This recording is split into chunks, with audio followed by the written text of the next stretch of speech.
O le Tusi Paia Esera, mataupu muamua. O le polo inga ku resa ia toe whaia le malu Yerusalema. O le tausanga muamua ku resa le tupo Peresia, na whaoso ina ia Yehova le manato ku resa le tupo Peresia. Na ia taunu ai le afionga Yehova, na whai mai a Yeremia.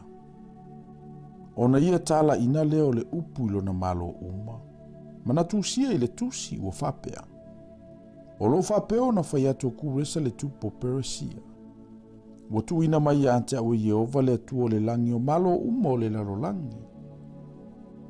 O ia foi, wa ia polo ai mai ante au, ia o whaia se fale mona Yerusalema o lo iuta. O ai ea, o ia te o toa ilo na nu uma. Ia te ia lo natua, ma ia aruae o ia Yerusalema o lo iuta.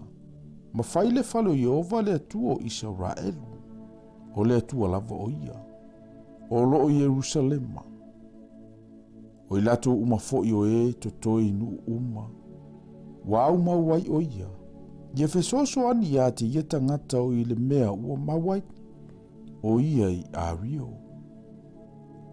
Ma auro, ma oloa, ma manu. A toa mataulanga ua loto ina fai mo le fale o le atua o lo Yerusalema.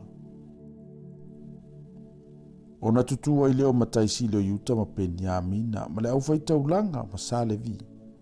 O ilato uma na whaoso ina o lato manatu e le atua. E oa e whaile whale o Yehova o lo Yerusalema.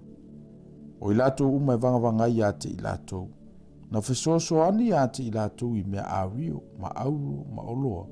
Atoa ma manu, ma olota ue whaopopo i mea uma o loto ina avatu.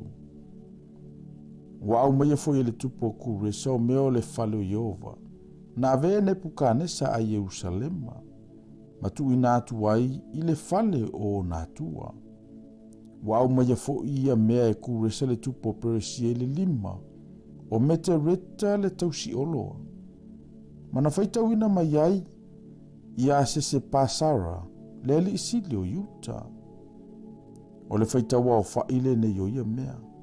O tānoa auru e tolu se fulu. O tānoa ario e afe. O polo e lua fulu ma le iwa.